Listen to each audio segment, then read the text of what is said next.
Good evening. आज बात करेंगे डी ब्रोगली वेवलेंथ के क्वेश्चंस पे, कॉन्सेप्ट्स पे। छोटा सा टॉपिक है, कहने के लिए एक ही फॉर्मूला है, बट हम आपको दो चार फॉर्मूले और बताएंगे इससे किस तरह से आप क्वेश्चंस को इजीली सॉल्व कर सकते हैं। तो शुरू करते हैं डी ब्रोगली वेवलेंथ पे बेस्ड क्वेश्चंस। तो बेटा अगर डी ब्रोगली की बात करें तो एक फॉर्मूला है, और ये वेवलेंथ के लिए फॉर्मूला है lambda is equal to H by P. यहां पर पी आपका लीनियर मोमेंटम है, पी इज लीनियर मोमेंटम। ये फॉर्मूला सभी को पता है, ठीक है। एक्चुअल में तो बस फॉर्मूला यही है, बट यहीं पर अगर आप देखें तो अच्छा, एच आपका प्लैंक्स कांस्टेंट है, प्लैंक्स कांस्टेंट, ठीक। अब अगर आप देखें तो यही फॉर्मूला आपका h बाय एम वी बन जाएगा अगर आपको मास और वेलोसिटी दिया हुआ है, या यही फॉर्मूला आपका h by under root 2m kinetic energy बन जाएगा। k आपकी क्या है? Kinetic energy. मोमेंटम को आप ऐसे भी लिख सकते हैं अंडर रूट 2m के, तो ये आपका काइनेटिक एनर्जी बन जाएगा। फाइन। तो ये आपके क्वेश्चंस आपको मिलेंगे। अब देखिए, काइनेटिक एनर्जी जब भी आप बात करते हैं चार्ज्ड पार्टिकल की, चार्ज पार्टिकल को अगर आप एक्सेलरेट कराएं कांस्टेंट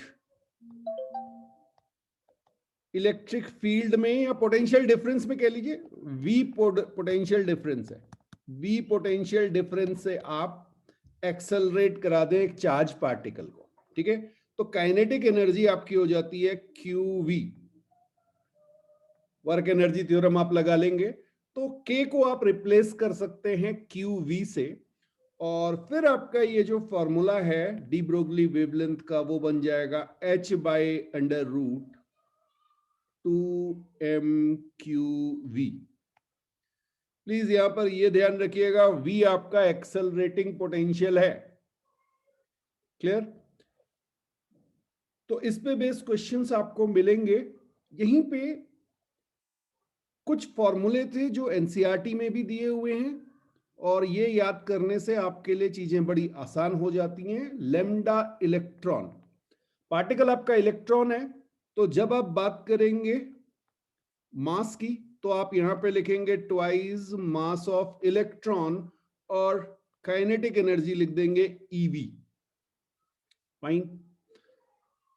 अब बेटा इसको जब आप सारी वैल्यूज पुट करके अगर आपको ये याद है तो ये आपका बहुत टाइम सेव कर देता है। That is 12.27 by root V angstrom. ये आपका सीधे सीधे याद होना चाहिए, ठीक है। अदरवाइज बिल्कुल आप कैलकुलेट करके वहां पे निकाल सकते हैं, कोई बुराई उसमें नहीं है।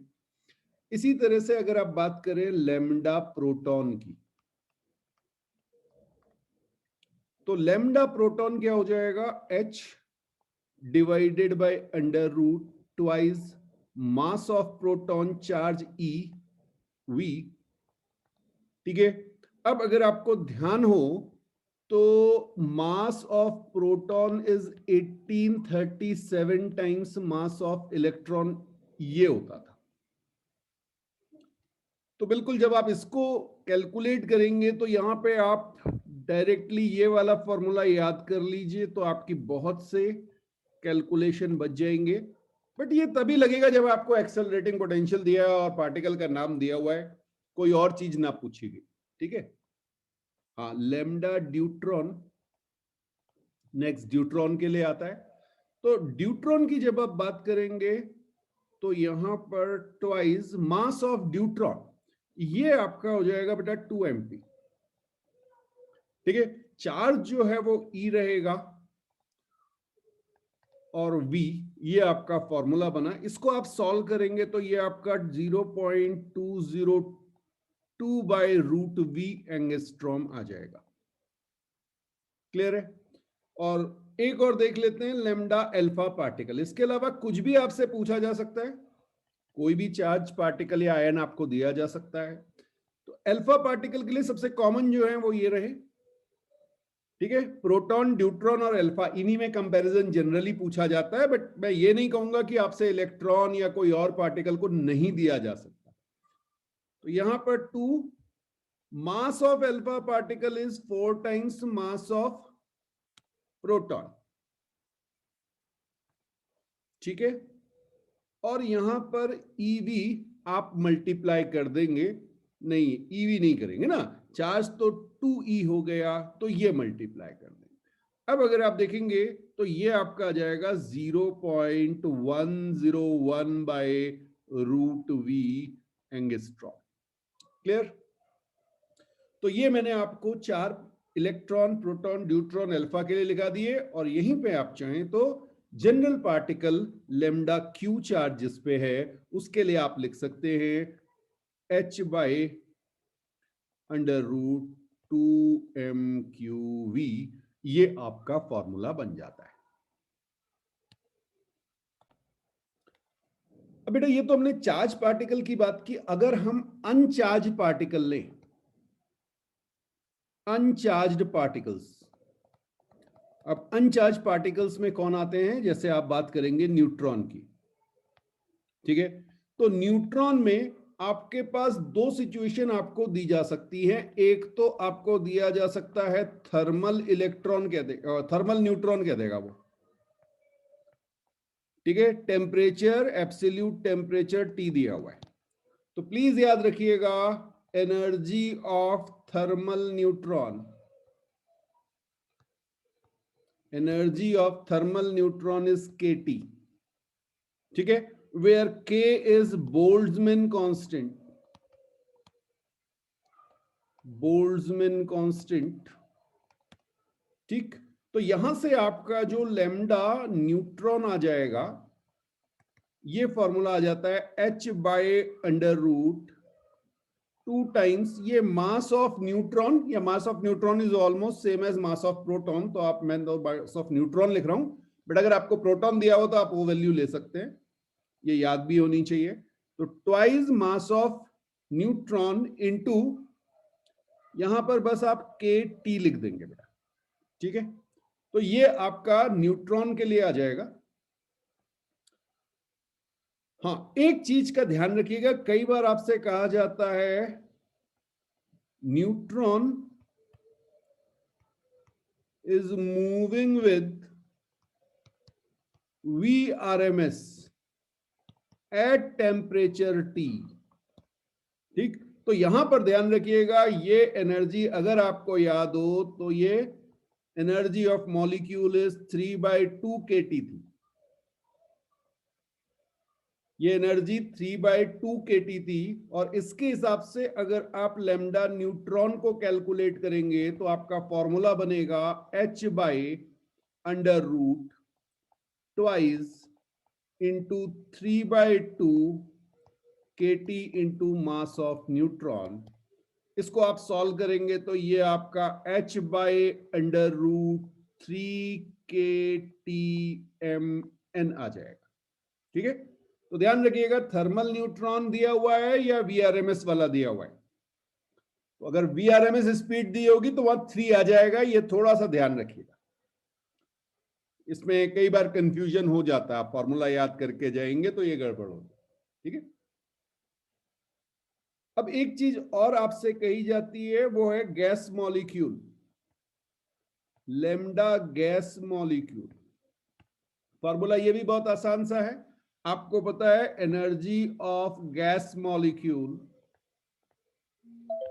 At temperature T is 3/2 kT।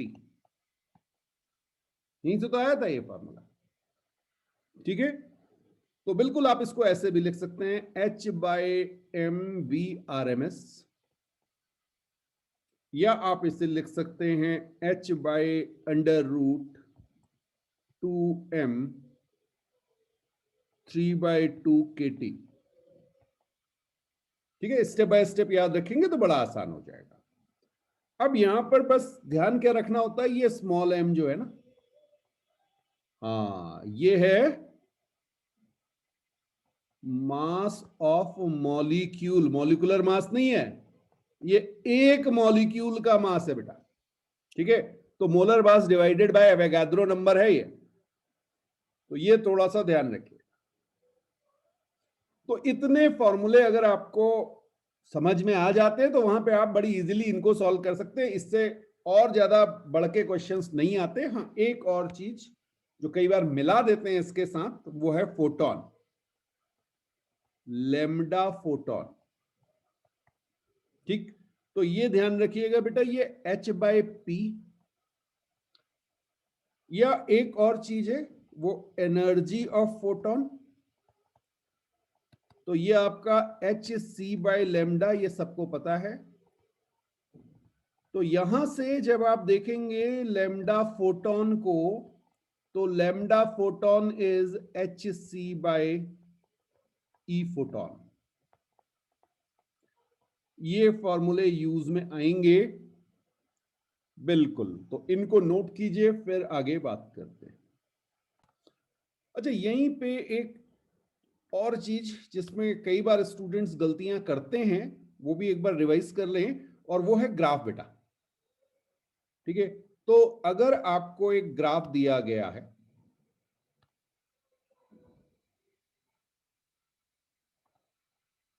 हाँ, कोई ग्राफ आपको दिया गया है, यस, क्या पूछ रहे हैं आप? पोटेंशियल डिफरेंस दिया हुआ है, तो पोटेंशियल डिफरेंस चार्ज के ही लिए दिया होगा ना, चार्ज एक्सेलरेट करेगा तभी दिया होगा, उसके लिए चार्ज पार्टिकल वाला फॉर्मूला लग जाएगा। ओके, तो पहला ग्राफ हमारा है लैम्डा वर्सेस पी। ओके, तो आप सिंपली फॉर्मूला अगर देखें यहां पे, तो आपको पता है lambda is equal to h/p, h आपका कांस्टेंट है, तो ये ग्राफ आपका रेक्टेंगुलर हाइपरबोला बन जाएगा। नेक्स्ट ग्राफ देखते हैं।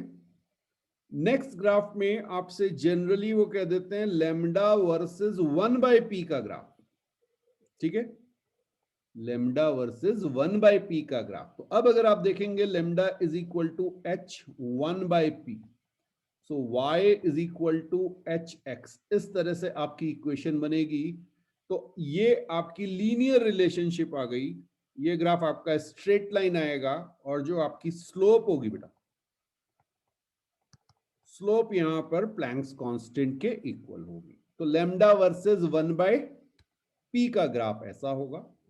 इसके अलावा एक ग्राफ और बहुत ज्यादा पूछा जाता है, उसको भी चेक कर लेते हैं, और वो है लेमडा वर्सेस v का ग्राफ, ठीक।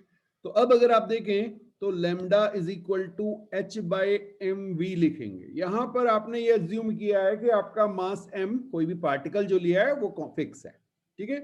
तो लेमडा वर्सेस v का ग्राफ जो है, ये भी आपका रेक्टेंगुलर हाइपरबोला होगा इस तरह से।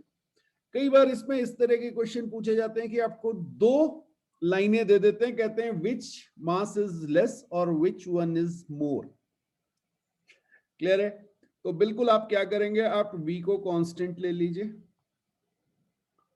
तो v कांस्टेंट होने पे आप देख रहे हैं दो पॉइंट आपको मिल रहे हैं, तो जिसके लिए मास कम, this one is mass less and this one is mass large. Clear? बिल्कुल, तो ये ग्राफ आपको मिल सकते हैं। इसके बाद एक और ग्राफ हो सकता है, वो है आपका लेमडा वर्सेस 1/b। बिल्कुल सही कहा आपने, ये आपका इस तरह से, अच्छा एक मिनट, पहले स्ट्रेट लाइन बना दें, इसकी स्लोप बता देते हैं। हाँ जी, इसकी स्लोप क्या होगी? इसकी अगर आप स्लोप देखेंगे तो यहां फॉर्मूला लिखे ना, lambda is equal to h/m into 1/v। तो स्लोप आपकी h/m हो गई। ये स्लोप कांस्टेंट नहीं है बेटा, तो ऐसा हो सकता है कि आपके पास एक ग्राफ ऐसा भी आ जाए। क्लियर है? अब अगर मैं आपसे पूछूं मास कम या ज्यादा किस में है, तो जिसका मास कम उसकी स्लोप ज्यादा। जिसका मास कम, ये देखिए ना, स्लोप ये रही आपकी, एच तो कांस्टेंट है, एच कांस्टेंट है, तो मास कम स्लोप ज्यादा, यानी ये वाला जो है ये आपका m स्मॉल हो गया या लेस हो गया, और ये m लार्ज हो गया, इसकी स्लोप कम है ब्लैक वाले की। ठीक है, ओके, बिल्कुल, बहुत बढ़िया, बहुत बढ़िया है, नोट करते रहिए। और यहां पे देखिए, अब एक और आपसे पूछा जाएगा, lambda versus under root E. हाँ, ये ग्राफ अगर आप देखें तो lambda is equal to h by under root 2me, ये तो फॉर्मूला बना था अभी। ठीक, तो h और m पर्टिकुलर पार्टिकल के लिए ये फिक्स हो गया। तो यहां पर रूट ई के साथ अगर आप देखेंगे तो ये भी आपका रेक्टेंगुलर हाइपरबोला इस तरह का ग्राफ बन जाएगा। अगर मैं आपको दो ग्राफ दूं, दो डिफरेंट डिफरेंट पार्टिकल के लिए, तो आप बड़ी क्लियरली कह सकते हैं this one is for large M and this one is for small M, जैसे ऊपर अभी हमने चेक किया था। ठीक है, बिल्कुल, ई को कांस्टेंट मानिए, ये रूट ई को कांस्टेंट आपने कर दिया, तो दो वैल्यूज आपको मिल रही हैं। जहां पे मास कम वहां पे वैल्यू ज्यादा लेमडा की। ठीक है, वेरी गुड, वेरी गुड। और एक और देख लेते हैं, last graph, that is lambda versus 1 by root E. ठीक, lambda versus 1 by root E. तो अब अगर आप देखेंगे lambda is equal to h by under root 2m into 1 by root E, ऐसे लिख दें तो बिल्कुल ये ग्राफ आपका स्ट्रेट लाइन आएगा। और अब जो आपकी स्लोप होगी, कई बार इसी पे क्वेश्चन मिल सकते हैं बेटा, स्लोप पे। ठीक, ये आपकी होगी h by root 2m, because ये आपका y एक्सिस पे प्लॉट है, mx, y is equal to mx, ये आपकी आ रही है, ओरिजिन से पास हो रही है, ये आपका ग्राफ बनेगा। ठीक है जी, बिल्कुल, इसे नोट कीजिए, फिर क्वेश्चन सॉल्व करते हैं जो जेई मेंस 2020 में आए हुए हैं। तो क्वेश्चंस पे आए बेटा, डी ब्रोगली वेवलेंथ से रिलेटेड जेई मेंस 2020 में जो क्वेश्चंस आए हुए हैं। पहला क्वेश्चन है, a particle is moving 5 times as fast as an electron. The ratio of de Broglie wavelength of the particle to that of the electron is 1.878 into 10 to the power minus 4. Find the mass of the particle. Okay. तो आपको lambda electron by lambda particle दिया हुआ है, ये ratio given है बेटा, 1.878 into 10 to the power minus 4। Velocity का ratio दिया हुआ है और मास आपको निकालना है। यहां आपको इलेक्ट्रॉन का मास नहीं दिया, तो यह अज्यूम किया गया है कि वो आपको याद होगा। तो एक बार कोशिश कीजिए, फिर मैं आपको दिखाता हूं। तो अगर इसको हम सॉल्व करना चाहें तो हम सिंपली यहां पे लिख सकते हैं h bye mass of electron, velocity of electron, divided by h bye mass of particle into velocity of particle. ये p जो है ये पार्टिकल के लिए लिखा है, ध्यान रखिएगा। यहाँ पे आ जाएगा 1.878 into 10 to the power minus 4। इसको अगर मैं आगे सॉल्व करूं फर्दर, तो ये मेरा आ जाएगा mass of proton into velocity of proton divided by mass of electron into velocity of electron, that is equal to 1.878 into 10 to the power minus 4। क्या ये आ रहा है?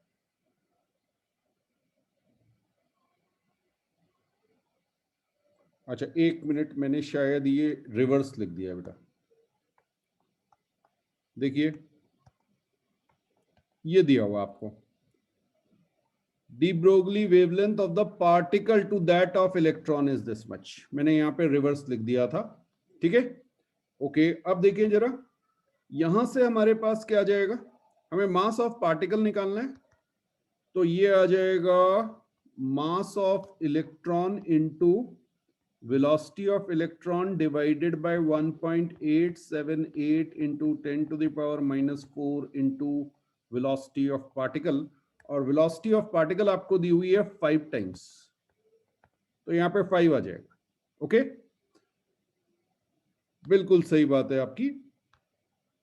और जैसे आप मास of electron is 9.1 into 10⁻³ kg ये रखेंगे, और नीचे आपका 1.878 इंटू 10⁻⁻4 इंटू 5।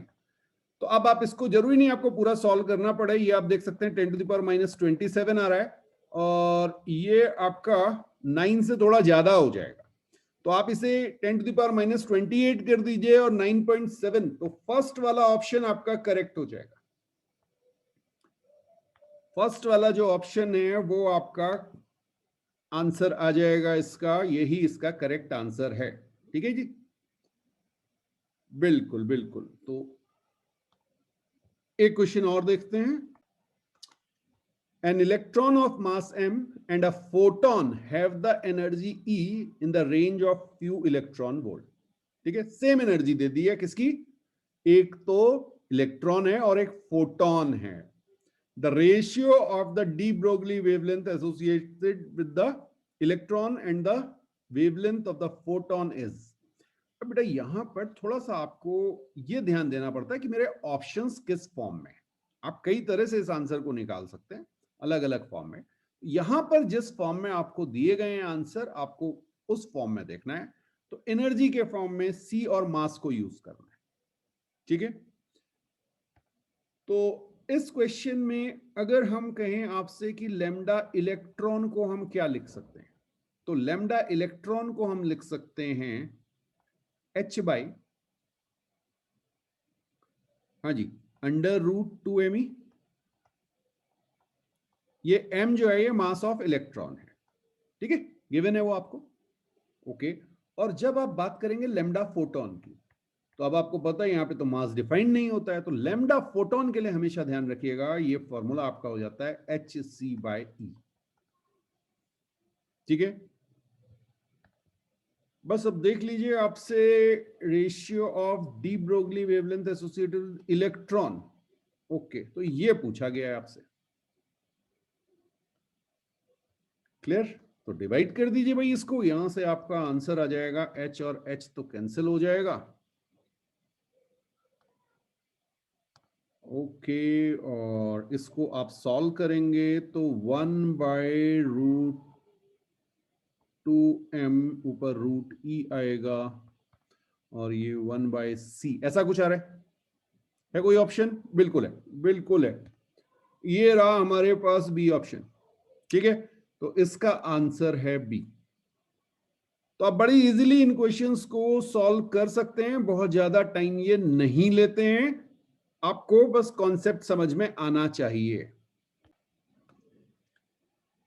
नेक्स्ट क्वेश्चन है, particle A of mass ma is equal to m/2 moving along the X axis with velocity v0 collides elastically with another particle b at rest having mass mb is equal to m/3 if both particles move along x axis after collision the change delta lambda in de Broglie wavelength of the particle A in terms of its de Broglie wavelength lambda naught before collision। okay, तो यहां पर इन्होंने collision को हाँ जी include कर दिया। तो भाई कंजर्वेशन ऑफ लीनियर मोमेंटम, और आपको क्या दिया हुआ है, इलास्टिक दिया हुआ है। हाँ जी, इलास्टिक कोलिजन दिया हुआ है। तो दो इक्वेशन से आपको v1 और v2 निकालनी पड़ेगी। तो बिल्कुल आप यहाँ पे पार्टिकल बनाइए, एक पार्टिकल, दो पार्टिकल, मास m/2, यहाँ पर m/3, इसकी वेलोसिटी 0, इसकी वेलोसिटी आपको दी हुई है v0। ये था बिफोर कोलिजन की सिचुएशन। आफ्टर कोलिजन हमें नहीं पता दोनों किस स्पीड से जा रहे हैं, तो हम यहां पर ले लेते हैं v1 और v2। ठीक है, पहले तो कोलिजन से ये v1 और v2, तो ये थोड़ा सा दो स्टेप वाला क्वेश्चन हो गया कि पहले आपको वेलोसिटी निकालनी है v1 v2 और उसके बाद आगे करना है। तो बाकी के कंपैरिजन में सीधे सीधे फॉर्मूला बेस ना होके ये थोड़ा सा कैलकुलेशन वाला क्वेश्चन हो गया। ठीक है, तो बेटा अगर हम कंजर्वेशन ऑफ लीनियर मोमेंटम की इक्वेशन बनाएं, कंजर्वेशन ऑफ लीनियर मोमेंटम की, तो हम बड़ी क्लियरली देख सकते हैं m/2 v0 plus 0 is equal to m/2v1 plus m/3v2। एक इक्वेशन तो हमारी ये बनेगी, और दूसरी इक्वेशन हमारी बनेगी v2 minus v1 is equal to v0। Velocity of approach is equal to velocity of separation. तो इस इक्वेशन को मैं इस वे में लिख दे रहा हूं जिससे मेरे को सॉल्व करने में आसानी रहे। मैंने लिख दिया v0 is equal to minus v1 plus v2। ये मेरी सेकेंड इक्वेशन आ गई बेटा। क्लियर है?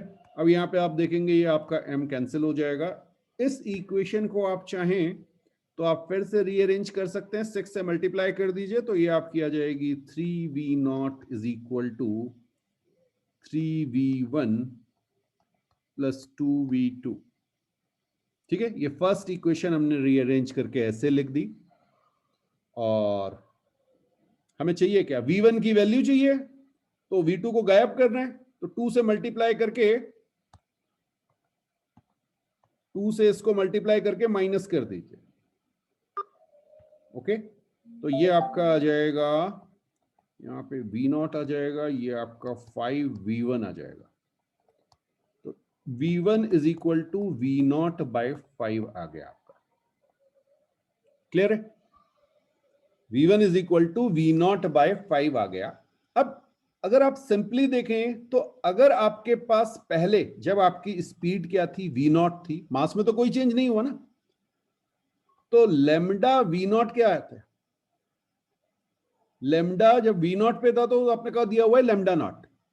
ठीक है, और लेमडा जब मेरी वेलोसिटी v0/5 हो जाएगी तो कितना हो जाएगा?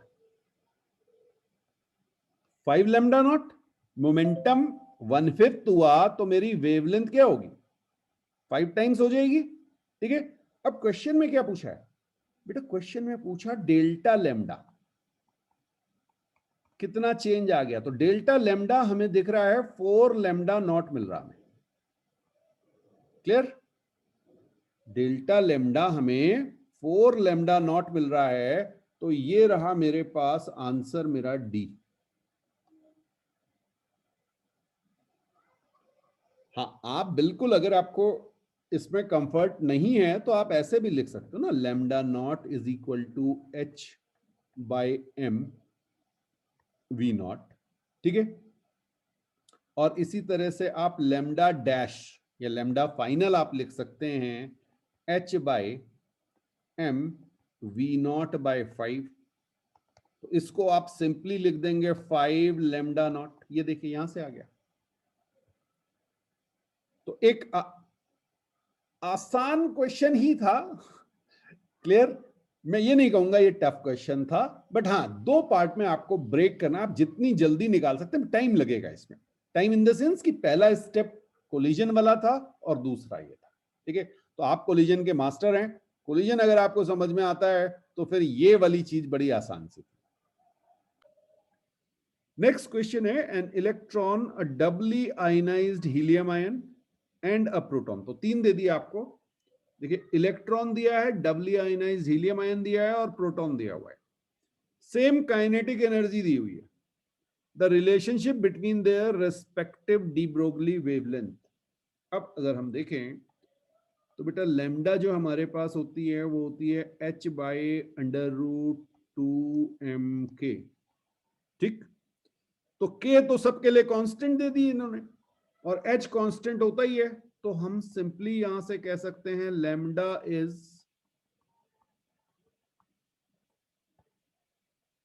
ये आ गया। ठीक है, तो सबसे कम मास किसका? इलेक्ट्रॉन का, उसके बाद प्रोटॉन का, फिर हीलियम आयन। ठीक है ना, डबली आयनाइज अल्फा पार्टिकल हो गया ना ये, तो बहुत बढ़िया। तो यहां पे आप सिंपली लिख सकते हैं कि lambda electron is greater than lambda proton is greater than lambda helium plus plus. तो ये आपका आंसर, अगर कोई मैच कर रहा हो, कौन सा मैच कर रहा है? बिल्कुल सही बात आपकी, सी मैच कर रहा है। तो इतना आसान क्वेश्चन भी मिलता है। एक और देखते हैं। नेक्स्ट क्वेश्चन है, assume the nitrogen molecule is moving with the RMS velocity at 400 k. The de Broglie wavelength of nitrogen molecule is close to. Nitrogen gaseous molecule आपको दिया हुआ है। अच्छा, बड़ी अच्छी बात है, देखिए यहाँ नाइट्रोजन का मॉलिक्यूलर वेट दे दिया, नहीं तो इसमें कई बार कंफ्यूजन हो जाता है। ठीक है, तो ये तो बहुत आसान कर दिया इन्होंने। बोल्ट्जमैन कांस्टेंट भी दिया हुआ है, कैलकुलेशन ही कराया है बस, ये और कुछ नहीं करेगा। फॉर्मूला रटा हुआ है तो ये कैलकुलेशन कराएगा। तो आप सिंपली लिखेंगे lambda is equal to H by M V R M S. ठीक है जी, दैट इज इक्वल टू, अच्छा वी आर एम एस तो हमें दिया नहीं है, तो हम यहाँ पे फॉर्मूला लिख लें, H by under root 2m 3/2 kT। तो 2 से 2 कैंसिल हो गया, मेरे पास मेरा आंसर आ गया h by under root 3m kT। और बस बेटा इसमें मुझे वैल्यूज रखनी है और आंसर निकालना है। तो कैलकुलेशन है और कुछ नहीं है, जो वैल्यूज दी गई हैं आपको 6.63 into 10 to the power -34 divided by under root 3। Mass आपको दिया गया है 4.64 into 10 to the power -26 KG में दिया, तो कोई चिंता की जरूरत नहीं है। ठीक है, और बोल्ट्जमैन कांस्टेंट की वैल्यू दी है 1.38 इंटू 10 टू द पावर -23 और टेम्परेचर आपको दिया हुआ है 400 केल्विन। बस ध्यान क्या रखना है, ये केल्विन में टेम्परेचर। यहाँ तो सारी चीजें वैल्यू आपको ऐसे ही दी हुई हैं, तो कोई टेंशन ही नहीं। क्लियर? तो अब बस आपको इसको सॉल्व करना था। तो सॉल्व करने के लिए बेटर क्या होता है, सबसे पहले तो ये एक जीरो को यहां से गायब करो, ये 20 कर दो, और इस 10 को बाहर निकाल लेते हैं 48, तो 10 टू द पावर 24 मेरा बाहर निकल के आ गया। अब जरा देखिए ये अंदर क्या बचा है, ये आपका है 3 इंटू 4.64 इंटू 1.38 इंटू 40। ओके, थोड़ा सा और आप इजी कैलकुलेशन इसको कर सकते हैं, इसको 10 बना लीजिए। ठीक है, 40 को, यस। तो जब आप इसको सॉल्व करेंगे तो ये सॉल्व होने के बाद आपका 0.24 एंगस्ट्रॉम ये मेरा आंसर आ जा रहा है, और ये आंसर रहा आपका ए ऑप्शन। बिल्कुल, आप चेक कर लीजिए कैलकुलेट करके।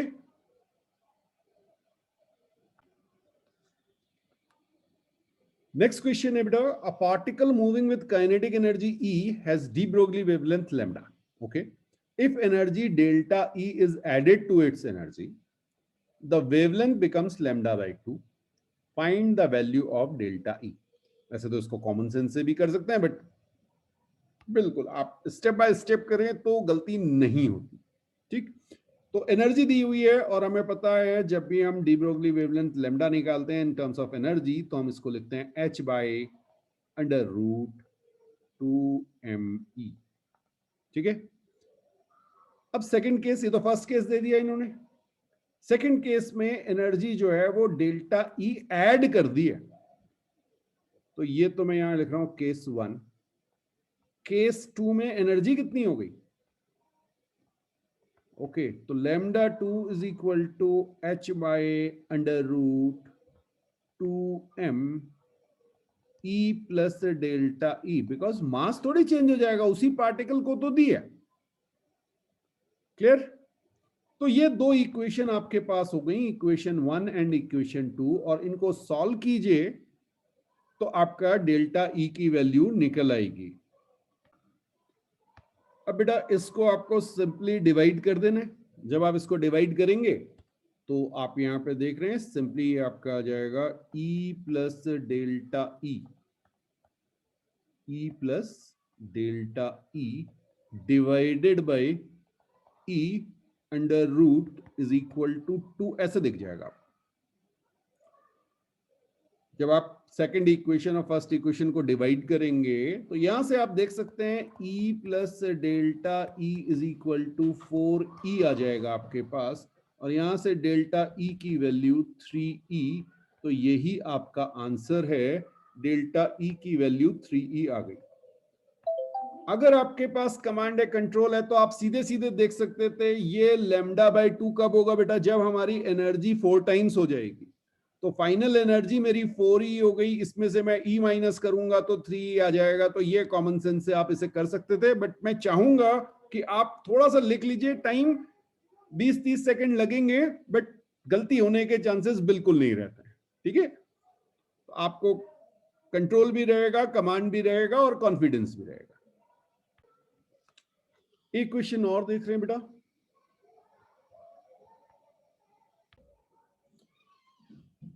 तो इस क्वेश्चन में an electron mass m with velocity v is equal to v naught I cap plus v naught j cap is in an electric field E is equal to minus E naught k cap.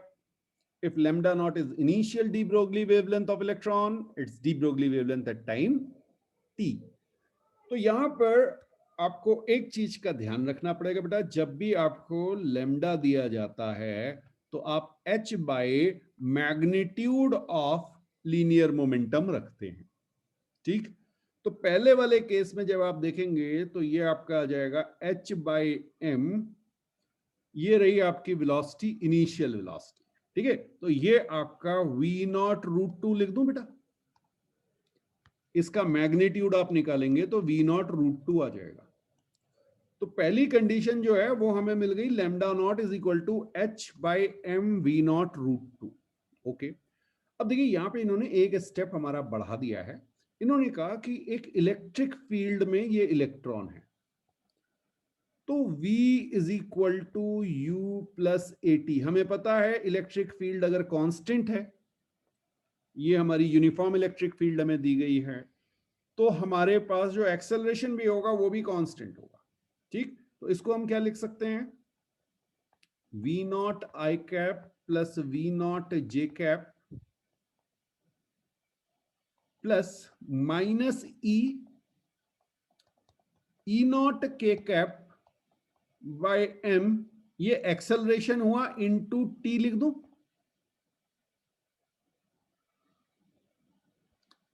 Okay, यहां पे एक minus और है, तो हमारी जो final velocity आएगी वो आ जाएगी v naught I cap plus v naught J cap plus E not t by m K cap. Clear? अब बेटा इसका मैग्नीट्यूड आपको निकालना पड़ेगा। इस वेलोसिटी का जब आप मैग्नीट्यूड निकालेंगे तो under root v nought square plus v nought square plus E not t by m का होल स्क्वायर।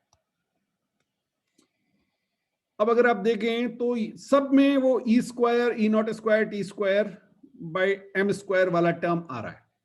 तो आप पहली बार में तो देख के नहीं कर सकते, आपको पूरा पूरा सॉल्व करना पड़ेगा। तो यहां पे आपको बहुत ध्यान देना है कि जब आप लैम्डा फाइनल निकालेंगे तो लैम्डा फाइनल आपकी हो जाएगी h by m, okay, under root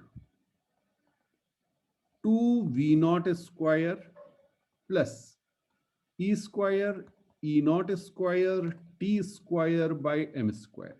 अब देखिए हमें रिलेशन निकालना था इसके साथ लैम्डा नॉट के टर्म्स में, तो मुझे बाहर नीचे वी नॉट रूट 2 चाहिए, तो मैं यहां से इसको कॉमन ले लेता हूं, तो ये मेरे पास आ जाएगा h by m root 2 V naught, ये मैंने कॉमन ले लिया।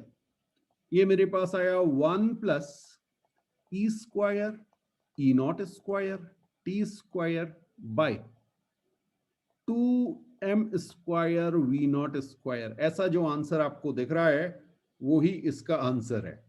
ठीक है, और इस वैल्यू को, ये जो लैम्डा बाय ये है, इसको मैं रिप्लेस कर दूंगा लैम्डा नॉट के साथ, क्योंकि ये मेरी लैम्डा नॉट है।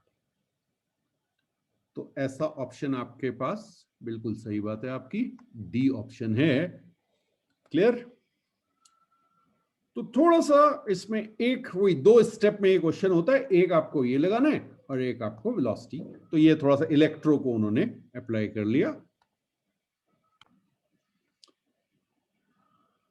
नेक्स्ट क्वेश्चन में, an electron of mass m and magnitude of charge E, okay magnitude दिया हुआ उसका, initially at rest gets accelerated by a constant electric field E, the rate of change of de Broglie wavelength, क्या बात है, rate of change of de Broglie wavelength पूछा है इन्होंने। तो भाई अगर हम यहां पे देखें तो हमारे पास लेमडा जो होता है वो h बाई एम वी हो जाता है, ठीक, लेकिन उसने लेमडा नहीं पूछा, उसने पूछा है D lambda by D T. Okay, तो अब अगर हम देखें भाई ये हमारा v कहां से आएगा, तो हमें पता है v is equal to U plus A T होता है इलेक्ट्रिक फील्ड में जब दिया होता है, ठीक। इनिशियली तो रेस्ट पे था, तो यहां पे मैं क्लियरली लिख सकता हूं v is equal to E, okay magnitude ले लेते हैं, ई बाई एम टी। ये समझ में आया, v इज इक्वल टू 80 रख दिया मैंने, तो बिल्कुल आप यहां से लेमडा की वैल्यू आ गई H M E T by M, और ये m तो आपका कैंसिल हो गया भाई, तो हमारे पास lambda is equal to H by E T, ये रहा लेमडा, तो ये आ गया मेरे पास, ठीक है। अब मुझे लेमडा थोड़ी चाहिए, मुझे चाहिए D lambda by D T, तो यार इसको डिफरेंशिएट कर दो, एच कांस्टेंट है, ई कांस्टेंट है, इलेक्ट्रिक फील्ड भी कांस्टेंट दी हुई है, तो जब आप इसे डिफरेंशिएट करेंगे तो D by D T of H by E T, तो ये आपका आ जाएगा H by E minus 1 by T square, clear. तो ई को आप चाहें तो मॉड में ले लीजिए, कोई है ऐसा ऑप्शन, बिल्कुल है, ओके माइनस एच उसी फॉर्म में लिख देते हैं, ई टी स्क्वायर, कोई दिख रहा है ऐसा, बिल्कुल आपका ये डी ऑप्शन है, ठीक है, ये आ गया आपका आंसर। नेक्स्ट क्वेश्चन की अगर हम बात करें तो इसमें आपको two sources of light emit X rays of wavelength 1 nanometre and visible light of wavelength 500 nanometer respectively. Both the sources emit light of same power, okay. The ratio of the number of density of photons of X-rays to the number of density of visible light of the given wavelength, okay. अब यहां पर अगर आप देखें बेटा तो आपके पास एक फॉर्मूला था, power is equal to n into H C by lambda, ये हमने देखा था फोटोन में, ठीक है, where n is number density,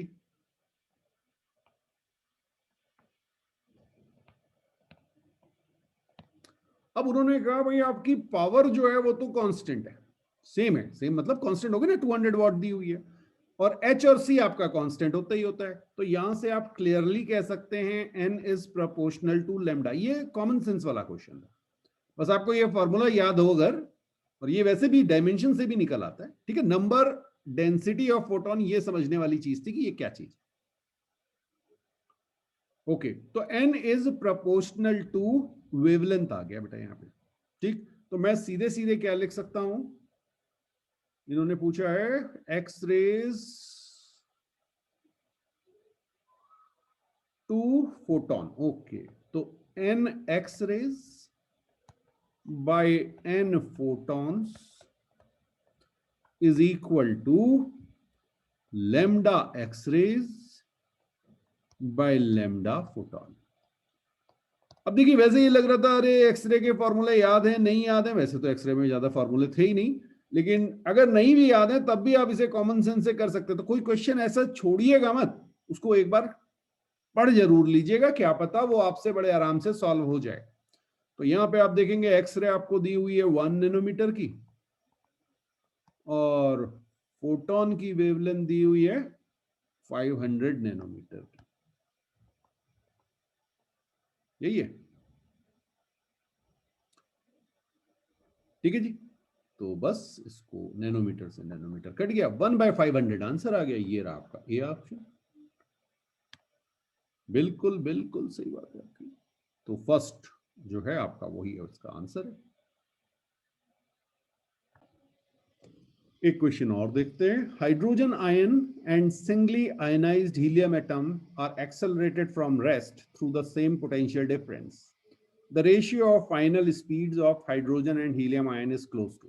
देखिए ये बड़े कॉमन से क्वेश्चन है, इसमें कहीं डी ब्रोगली वेवलेंथ नहीं आ रही है, लेकिन क्योंकि वो उसी टाइप से रिलेटेड क्वेश्चंस थे तो मैंने उसको यहाँ पे कवर कर लिया है।